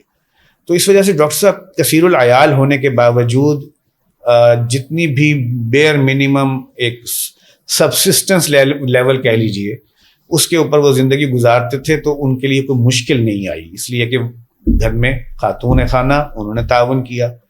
اور مجھے اپنا یاد ہے ہمارے لیے بچپن میں رمضان المبارک میں جو سب سے زیادہ اچھی ڈش بنتی تھی اور وہ ہمیں گویا بتایا جاتا تھا کہ رمضان میں تمہیں یہ چیز ملے گی, وہ کیا ہوتی تھی کہ وہ چینی کو گرائنڈ کر کے بورا سا بنایا جاتا تھا اور روٹی جو ہے وہ چپڑ کے اور اس کے ساتھ جو ناشتہ کرنا سحری کرنا, یہ سب سے بڑی ڈیلیکیسی تھی. تو یہ زیادہ تر ڈاکٹر صاحب نے اپنی زندگی میں اس طریقے کی زندگی بسر کی. اور ذاتی گاڑیاں ان کے پاس تھی اپنی کچھ؟ ذاتی گاڑی کا معاملہ یہ ہے کہ چونکہ ایک دور تو تھا جب ڈاکٹر صاحب رحمہ اللہ نے اپنے بھائیوں کے ساتھ کاروبار کیا, پھر علیحدہ ہوئے تو کچھ اس میں سے شیئرز جو ان کو ملے اس سے کچھ پیسہ جو ملا اسی سے وہ کرشن نگر کا گھر جو تھا وہ بنا لیا. اور اس دور میں بھی ڈاکٹر صاحب کے پاس اس کمپنی کی نسبت سے کوئی نہ کوئی ٹرانسپورٹ ہوتی تھی. ٹھیک ہے. پھر جب انہوں نے اپنی تمام معاشی سرگرمیاں بند کر دی, یعنی میڈیکل پریکٹس بھی بند کر دی اور کاروباری اس سے بھی الگ ہو گئے, تو اس کے بعد پھر ڈاکٹر صاحب کو ان کے جو 2 بھائی ہیں, ایک بڑے ڈاکٹر صاحب سے اظہار احمد صاحب اور دوسرے چھوٹے اقتدار احمد صاحب, انہوں نے ڈاکٹر صاحب کی اس طرح کی ضرورتوں میں ان کا خیال رکھا. ٹھیک ہے. کہ اگر کوئی ضرورت ہے گاڑی کی تو چچا جو تھے ہمارے ان کی طرف سے سپورٹ رہی, ان کا کاروبار تھا, اچھا کاروبار تھا. تو اس طریقے سے ڈاکٹر صاحب کو کبھی بھی گاڑی کے بغیر کوئی ایسا وقت گزارنا نہیں پڑا, بلکہ یہ کہ ہمیشہ رہی ہے ٹرانسپورٹ. پھر ادارے کی کچھ گاڑیاں وینز وغیرہ جس میں ڈاکٹر صاحب کے اسفار ہوتے تھے تو وہ ادارے کی تھیں, تو اس میں بھی ڈاکٹر صاحب آتے جاتے تھے. اور انہی میں سے ایک وین جو تھی اس میں جب وہ ان کی عوارض بڑھ گئے کمر کے اور گھٹنوں کے تو اسی میں ایک بیڈ بھی لگا دیا گیا تھا کہ جب وہ سفر پہ جاتے تھے تو وہ اس میں لیٹ کر جاتے. تو اس طریقے سے اپنی کوئی ذاتی گاڑی اس طریقے سے رکھنے کی نوبت نہیں آئی. کاروباری دور میں بھی کوئی نہ کوئی رہی ہے, اور ان چیزوں میں ان کی کوئی کبھی بھی دلچسپیاں اتنی نہیں تھیں کہ وہ خیال کرتے, بلکہ اس میں بھی ایک بڑا دلچسپ واقعہ میں آپ کو بتاتا ہوں. ڈاکٹر صاحب کو ان کے ایک عقیدت مند تھے, وہ چلے گئے تھے امریکہ, انہوں نے ایک گاڑی ڈاکٹر صاحب کو جو ہے وہ گفٹ کر دی تھی. اب وہ ذرا سرخ رنگ کی گاڑی تھی اور اس دور کے اعتبار سے قدرے ماڈرن تھی, تو وہ اس میں بیٹھتے ہوئے تھوڑا سا ریلیکٹنس فیل کرتے تھے کہ یہ زیادہ لشپش سی لگتی ہے. حالانکہ وہ لشپش نہیں تھی, بہت سادہ سی, سوئفٹ نام تھا اس کا, سوئفٹ سیڈان. اب آپ خود اندازہ کر سکتے ہیں اس زمانے میں مارگلا کہہ لیجیے. تو وہ ڈاکٹر صاحب نے پھر نہیں رکھی. وہ ایک صاحب تھے جن کا ڈاکٹر صاحب سے تعلق تھا, تنظیم کے تھے, انہوں نے خرید لی ڈاکٹر صاحب سے. بعد میں کئی سالوں کے بعد جب میں اسلام آباد ہوتا تھا تو وہ گاڑی کسی وجہ سے پھرتی پھراتی میری ملکیت میں آ گئی. ٹھیک ہے. جب میں یونیورسٹی میں پڑھاتا تھا تو ایک دفعہ ڈاکٹر صاحب تشریف لائے اسلام آباد, میں انہیں ایئرپورٹ سے ریسیو کرنے گیا تو وہ گاڑی دیکھ کے ایک دو دفعہ انہوں نے ایسے نگاہ ڈالی, پھر مجھ سے پوچھنے لگی یہ کون سی گاڑی ہے. میں نے کہا کہ یہ میں نے خریدی ہے اور میجر صاحب فلاں سے خریدی ہے, اور یہ آپ کو میں یاد کرا دوں کہ یہ وہی گاڑی ہے کہ جو فلاں صاحب نے آپ کو دی تھی. بس اتنی سی بات ہوئی ہے, اس کے بعد اور کوئی بات اس ضمن میں نہیں, اس لیے کہ یہ ان کی سوچ میں, ان کی ترجیحات میں کبھی اس طرح کی چیزوں نے کبھی حصہ نہیں لیا, تو انہوں نے اس کے بعد کبھی اگنور کیا. تو ان معاملات میں ڈاکٹر صاحب کی جو سمپلسٹی تھی نا وہ غیر معمولی تھی. لیکن چونکہ اب انہیں پبلک اپیئرنس میں جانا ہوتا تھا تو ظاہر ہے اس میں پھر اچھی وضاحت اس کی ضرورت ہوتی ہے. ٹوپی کا کرنا اور اچکن ہے, شیروانی ہے, ویسٹ کوٹ ہے, تو ان چیزوں کی جو ہے وہ اہتمام ضرور کرتے تھے. کھانے پینے میں سادگی کا عالم یہ تھا کہ گھر میں جب کچھ نہیں ہوتا تھا تو لہسن کی چٹنی سے روٹی کھا کے اور وہ بہت خوش اور مطمئن رہتا. لیکن اگر اچھا کھانا سامنے آتا تھا تو اس میں کوئی تکلف بھی نہیں ہوتا. انہیں کہہ لیجیے اس موقع پر ان کا ذوق جو ہے وہ محسوس ہوتا تھا کہ ہاں یہ باذوق, لیکن وہ نہیں ہے تو اگر نہیں ہے تو گزارا بھی کر لیا. وہ پھر لہسن کی چٹنی, بہت دفعہ ایسا ہوتا تھا سوائے لہسن کی چٹنی کے کچھ بھی نہیں ہوتا, تو وہ اس میں بھی ان کو کبھی نہیں دیکھا کہ کبھی شکوہ ہو یا والدہ سے کوئی بات کہی ہو ایسے. آپ لوگوں کا جو یہ دینی ذوق ہے, آپ سب بھائی ماشاءاللہ دین کی طرف آئے, آپ نے تعلیم بھی لی, ابھی بھی آپ سب کر رہے ہیں, یہ والد صاحب کی طرف سے حکم تھا یا آپ اپنے شوق سے؟ والد صاحب نے آپ کو فیلڈ چننے میں مدد کی یا چھوڑ دیا کہ آپ جس طرف جانا چاہیں آپ لوگ جا سکتے ہیں؟ میرا خیال ہے چونکہ ہم 4 بھائی ہیں تو چاروں بھائیوں کی نا اس معاملے میں تجربات ذرا مختلف ہوں گے. میں اپنے ضمن میں یہ کہہ سکتا ہوں کہ مجھے ڈاکٹر صاحب رحمہ اللہ نے کسی بھی فیلڈ کے لیے کوئی زور نہیں لگایا کہ تم اس طرف جاؤ. یہ کچھ چیزیں ایسی تھیں کہ جو نیچرلی گرو کی ہیں.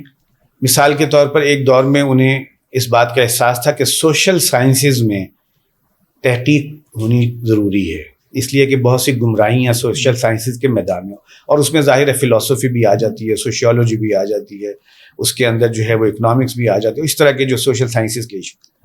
اس پہلو سے میں ان کی اس سوچ کو شروع سے سنتا تھا, تو میں نے ذہن بنایا کہ میں اپنی تعلیم میں اکنامکس کو جو ہے وہ پیش نظر رکھتا ہوں کہ ڈاکٹر صاحب کے مقاصد کی تکمیل میں شاید میں کوئی کنٹریبیوٹ کر سکوں. ٹھیک ہے. اس فیلڈ کو چننے میں انہوں نے مجھے نہ روکا نہ مجھے دھکا دیا کہ اس پہ چلو. جب میں نے یہ فیلڈ منتخب کی انہوں نے اس پر اطمینان کا اظہار کیا. پھر میں نے اسی میں ہی انٹرمیڈیٹ لیول سے ہی اسی میں ہی پھر اپنی پڑھائی جاری رکھی, اور پھر اسلامک یونیورسٹی میں اسی فیلڈ میں جو ہے وہ بطور مدرس بھی وقت گزارا. تو البتہ یہ کہ دینی تعلیم میں حفظ کی حد تک تو ڈاکٹر صاحب نے ایک طرح سے کہہ سکتے ہیں کہ زبردستی اس رخ پر رکھا. ٹھیک ہے.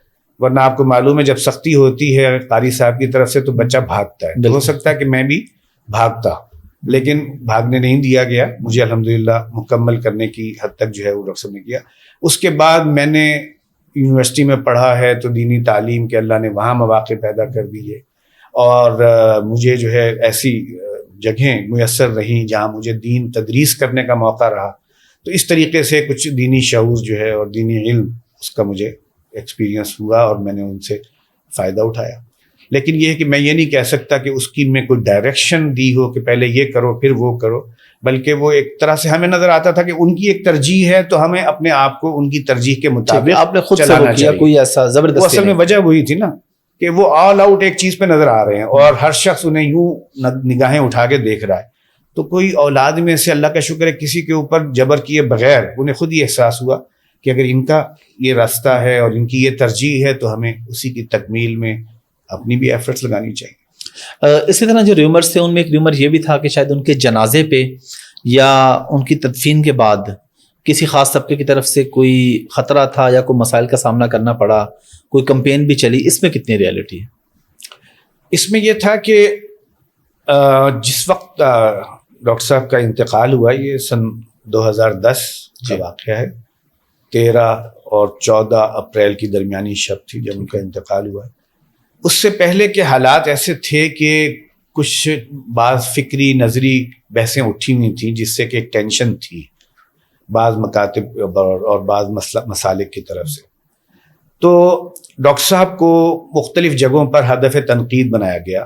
بعض دفعہ لاہور میں بڑے بڑے پروسیشنز اور وہ نکلے ہیں، یہ جو علاقہ ہے محمد نگر کا، وہاں پر ایک دو مرتبہ بڑے بڑے جلوس نکلے اور ڈاکٹر صاحب کی بعض جملوں کو پکڑ کر جیسے ہوتا نا ایک ایشو بنا کر، اور لوگوں نے جو ہے وہ اس پر ڈاکٹر صاحب کے خلاف بہت بد زبانی کی اور بڑی ایسے جلوس بھی نکلے جس کے اندر ظاہر ہے کوئی شخص کھڑا ہوتا تو خون بھی کھولتا تھا کہ کس قسم کے ریمارکس ہیں اور کیا کچھ بولا جا رہا ہے۔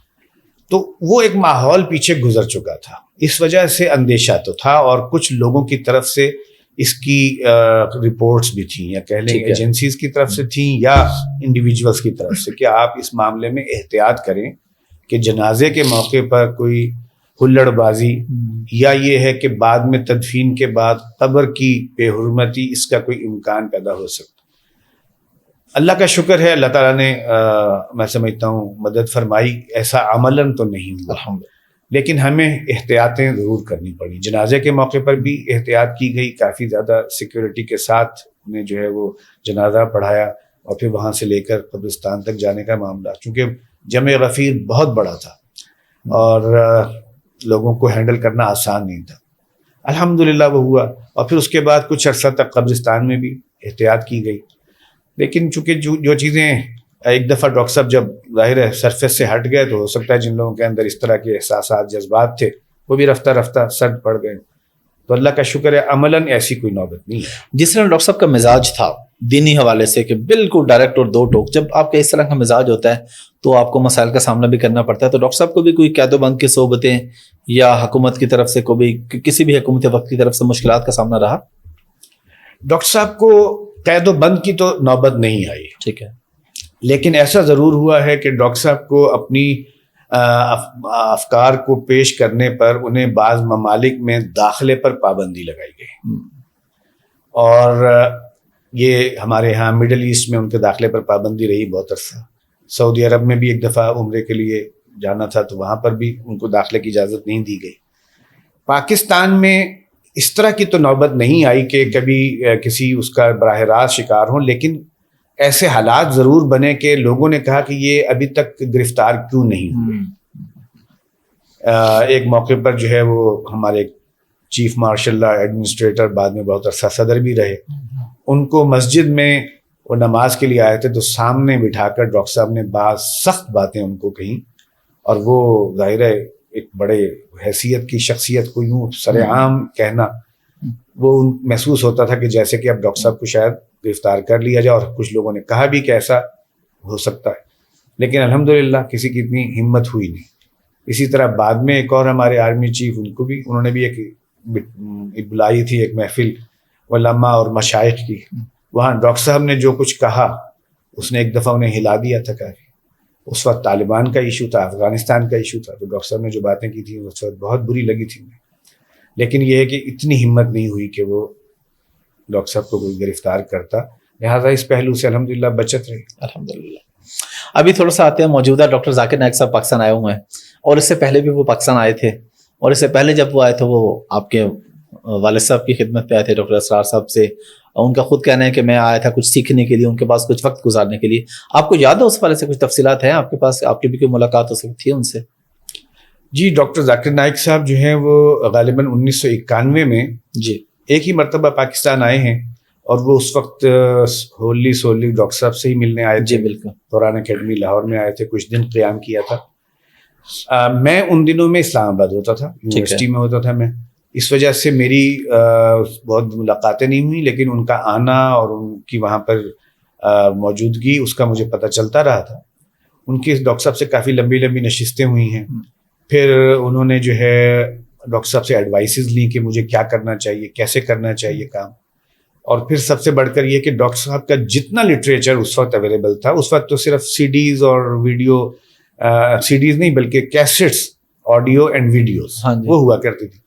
وہ سب کا سب قیمت ادا کر کے وہ یہاں سے خرید کے لے کے گئے تھے, اور بہت بڑا بلک تھا جو وہ یہاں سے لے کے. بہت ساری کتب بھی تھی ماشاءاللہ, کتابیں. ان چیزوں کو پھر انہوں نے وہاں پر جو ہے نشر کرنا شروع کیا. لوکل جو نیٹ ورکس ہوتے تھے اس وقت, اب تو ان کی بھی ضرورت نہیں رہی, پہلے ہوتا تھا کیبل نیٹ ورک. جی جی بالکل. تو انہوں نے اس سے اس پیغام کو پھیلانا شروع کیا. خود بھی ظاہر تفصیل سے انہیں سنا, ڈاکٹر صاحب سے گفتگو کی, تو اس سے ان کا اپنا ذہن بن گیا. تو میرا خیال ہے انہوں نے جو بعد میں جتنی خدمات کی ہیں ان میں ڈاکٹر صاحب کی ایڈوائسز پر انہوں نے عمل کیا, اور اب وہ اکثر نام بھی لیتے رہتے ہیں, اور وہ ڈاکٹر صاحب کو جو ہے اکنالج کرتے ہیں. جی جی بالکل. اور پھر ظاہر ہے اس کے بعد 2004 میں جب ڈاکٹر صاحب گئے ہیں انڈیا, تو اس وقت تو وہی تھے ان کے انوائٹ کرنے والے بھی اور سارے انتظامات کرنے والے بھی. انہوں نے اچھا, ڈاکٹر ذاکر نائک صاحب نے سب کچھ کیا تھا مینیج. IRF اس وقت جو تھا وہ ذرا محدود تھا, ان کی اپنے ساتھ چند لوگوں کی تعاون ہوتا تھا, لیکن وہ ماشاءاللہ جس طریقے سے وہ آرگنائز کرتے تھے ایونٹس کو, وہ ایک غیر معمولی چیز تھی. تو اس وقت بھی ڈاکٹر ذاکر نائک صاحب ہی وجہ بنے, اگرچہ اس سے پہلے کوئی 7 مرتبہ ڈاکٹر صاحب انڈیا جا چکے تھے. اچھا جی ہاں, سب سے پہلے تو جانا ڈاکٹر صاحب کا ہوا ہے میرا خیال ہے 1980 میں. ٹھیک ہے. ڈاکٹر صاحب کے ایک دیرینہ ساتھی تھے قاضی عبدالقادر صاحب, وہ ان دنوں لاہور میں ہوتے تھے, تو انہوں نے وہ پہلا جو سفر تھا وہ آرگنائز کیا تھا. اور اس وقت ڈاکٹر صاحب بہت سے جگہوں پر, بہت سے مقامات پر انڈیا جو ڈاکٹر صاحب کا جانا ہوتا تھا وہ اسی حوالے سے کوئی بیانات وغیرہ ہوتے تھے ان کے وہاں پہ؟ جی, انڈیا جو پہلی مرتبہ گئے تھے اس وقت وہ کئی شہروں میں گئے تھے. اس وقت تو ظاہر ایک شوق بھی تھا, پارٹیشن کے بعد سے جانا نہیں ہوا, تو 1980 میں غالباً پہلی مرتبہ انڈیا جانا ہوا تھا. تو اس وقت دہلی بھی گئے تھے, کانپور بھی گئے تھے, علی گڑھ بھی گئے تھے, اور پھر یہ کہ اپنا جو آبائی شہر تھا جہاں پر ڈاکٹر صاحب نے بچپن گزارا, جہاں ان کی ولادت ہوئی, وہ جو ضلع حصار کا جو جس جگہ پر تھے وہاں بھی جانا ہوا. تو اس میں تو تینوں چیزیں تھیں کہ ملاقاتیں بھی, جب ملاقات کے لیے گئے ہیں تو وہاں پر انہوں نے خطابات بھی رکھوا لیے, لیکن وہ ہوتے تھے ذرا محدود لیول کے, کہ ادارے کے اندر ہی ہے. جماعت اسلامی ہند کا جو مرکز ہے وہاں ہو گئے دروس, خطابات. اسی طرح سے اور مقامات پر گئے, علی گڑھ گئے تو وہاں یونیورسٹی میں.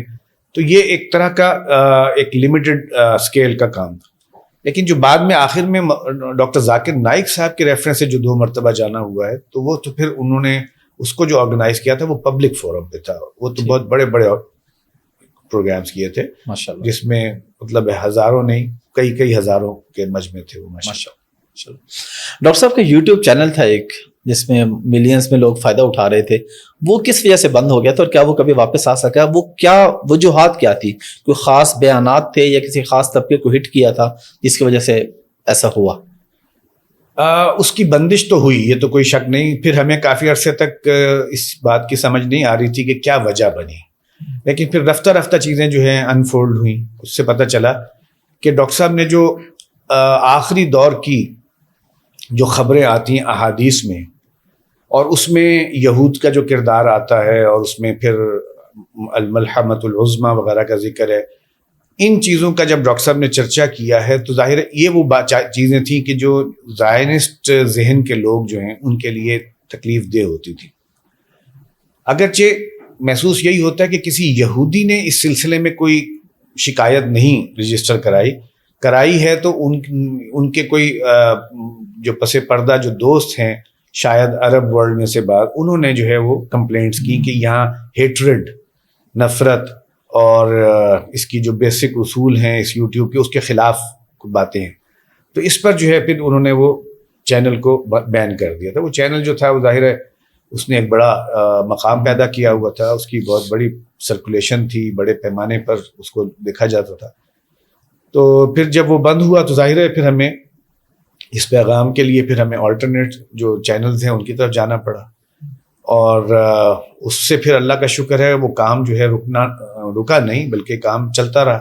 اب ایک نہیں کئی چینلز چل رہے ہیں, تو اس پہلو سے الحمدللہ وہ ایک طرف سے جو بندش ہوئی ہے تو اس سے کچھ اور راہیں کھل گئی. ابھی بھی جو کافی سارے چینلز ہیں ماشاءاللہ وہ اسی مقام پہ پہنچ چکے ہیں. جی ہاں, کام اسی طریقے سے اگر بالکل منوان اس پر نہیں بھی پہنچے تب بھی اس کے قریب ضرور ہیں. ٹھیک ہے ماشاءاللہ.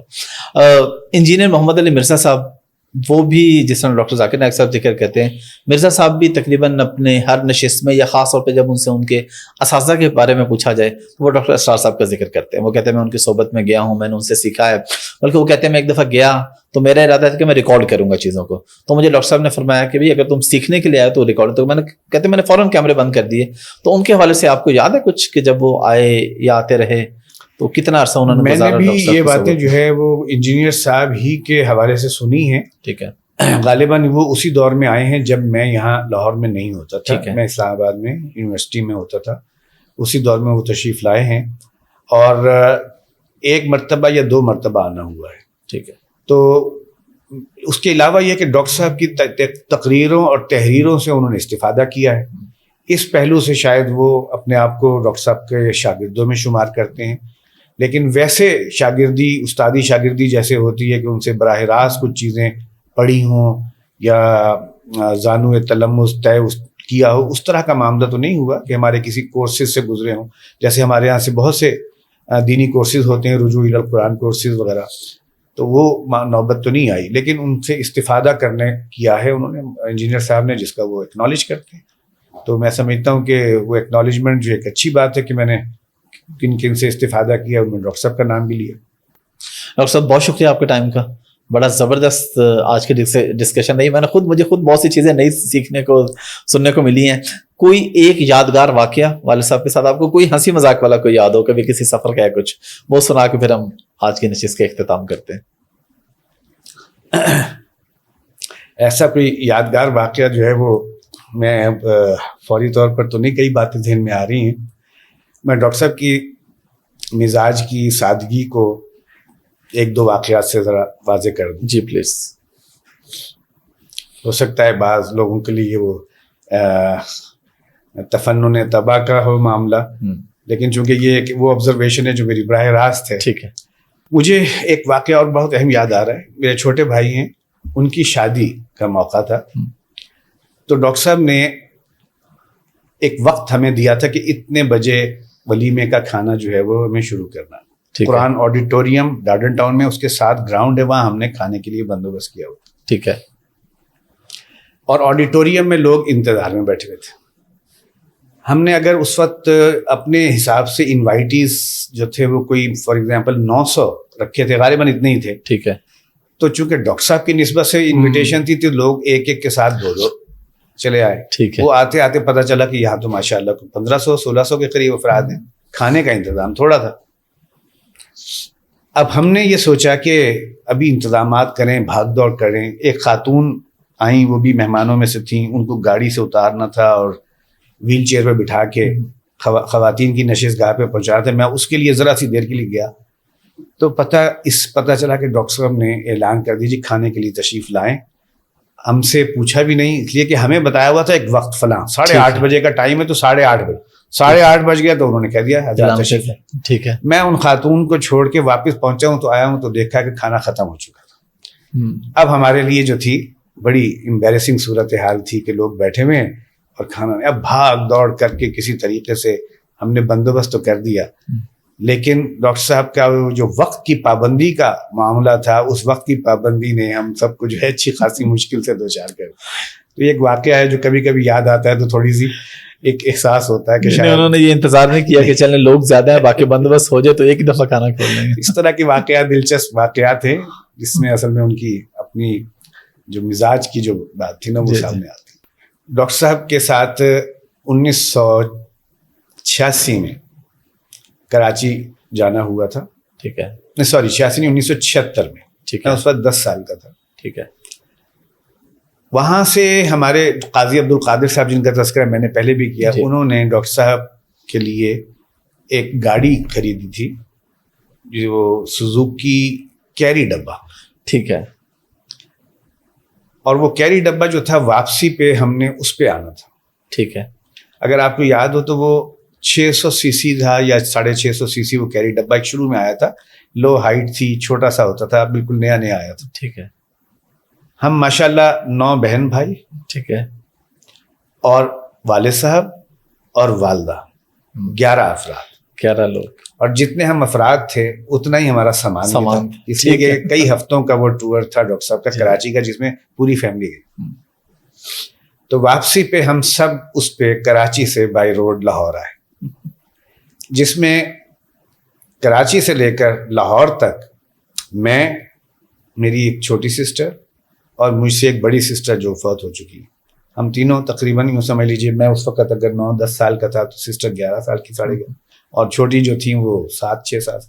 ہم نے اس طرح سفر کیا کہ ہم پیچھے جو اس کا جگہ ہوتی ہے سامان کی, سامان کے اوپر اور چھت کے نیچے منہ کے بل سلائیڈ کر کے ہمیں گھسا دیا جاتا تھا. اچھا. اور ہم جو ہے پورا سفر ہم نے جو کیا, شاید اس وقت بھی ایک رات کہیں رات ٹھہرے بھی تھے, تو ہم نے اس حالت میں سفر کیا. اچھا, باری باری ادھر, باری باری نہیں, ہم تینوں اسی اس اچھا تینوں مسلسل آؤٹ. اچھا, اللہ یہ کہ راستے میں کہیں رکے ہیں. ٹھیک ہے. اب ظاہر ہے وہ چیز وہ تھی کہ بچپن میں تو وہ محسوس نہیں ہوئی. جی جی. اور میں نہیں سمجھتا کہ اس طرح کے سفر کی جو ہے وہ آج ہم اپنے بچوں کو کبھی تجربہ کرا سکیں. لیکن ڈاکٹر صاحب کا اپنا ایک مزاج ہے, ان کے ذہن کے اندر اپنی ترجیحات ہیں, اس میں فلاں جگہ یہ کرنا ہے, فلاں ان سے لغاری صاحب تھے ایک جو جن سے ڈاکٹر صاحب کا تعلق تھا, ان سے ملنا ہے, تو وہ بائی روڈ کا سفر ہم نے اس طرح کیا.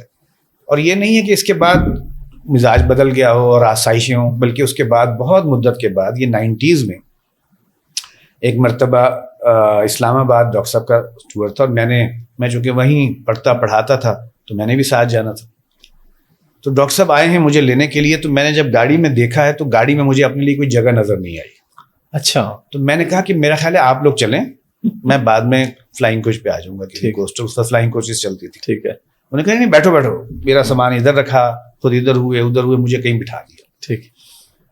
اس کے بعد ہم چلے ہیں, تو مجھے نہیں پتا تھا کہ آگے ایک پوری فیملی جو امریکہ سے آئی ہوئی تھی بچوں سمیت اور سامان سمیت, انہیں بھی ہمارے ساتھ جانا. اچھا.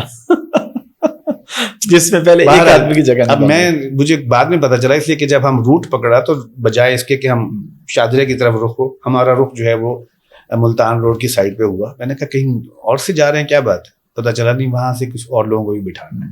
یعنی وہ جگہ جہاں مجھے بیٹھنے کی جگہ نظر نہیں آئی تھی, وہاں ابھی ایک فیملی نے اور نے بھی آنا. ٹھیک ہے. بہرحال اس وقت جو ہے وہ وہاں پہنچے تو وہ صاحب, ان کی مسز اور ان کے بچے, اور امریکی سائز کے جو بڑے بڑے سوٹ کیسز ہوتے ہیں, وہ سڑک کے کنارے ہمارے انتظار میں. اور آپ یقین کریں گے کہ ہمیں سب کو ڈاکٹر صاحب نے اتار کے نئے سرے سے سامان, اس کے اوپر فلاں, اس کے اوپر فلاں, اور کر کے پیک کر کے سب کو بٹھا دیے. اور ہم سب جو ہیں اسلام آباد پہنچے, اور حالت یہ تھی کہ شاید جہلم یا سرائے عالمگیر کے بعد, چونکہ میں جس طرح بیٹھا ہوا تھا, میرے نیچے پیروں کے نیچے سارا سامان تھا, ٹانگیں جو ہے وہ اوپر کو, یعنی گھٹنا جو ہے وہ منہ کو لگ رہے. تو پھر میں نے ڈرائیور کو کہا کہ بھائی تم میری جگہ پہ آؤ, اور میں ڈرائیونگ سیٹ پہ بیٹھا. تو سب سے زیادہ کمفرٹیبل سیٹ میری اس وقت تھی جب میں ڈرائیونگ سیٹ پہ. لیکن ڈاکٹر صاحب کو اس چیز پہ جو کوئی نہیں تھا, کیونکہ اب جانا ہے, تنگی ہے, تو کیا ہوا, گویا وہ جو مزاج ہے نا کہ ایک مقصد ہے آگے, اس کے لیے کوئی رکاوٹ, کوئی تنگی, کوئی مشکل اگر آئے تو وہ کوئی میٹر نہیں کرتی. یہ ہے ان کا اصل میں مزاج. اور الحمدللہ جو اللہ نے ان سے کام لیا ہے, وہ شاید اسی لیے ممکن ہو سکا کہ وہ مزاج جو تھا وہ اللہ نے ویسا بنایا تھا. ڈاکٹر صاحب بہت بہت شکریہ آپ کے ٹائم کا. شکریہ جی, آپ کا بھی بہت شکریہ.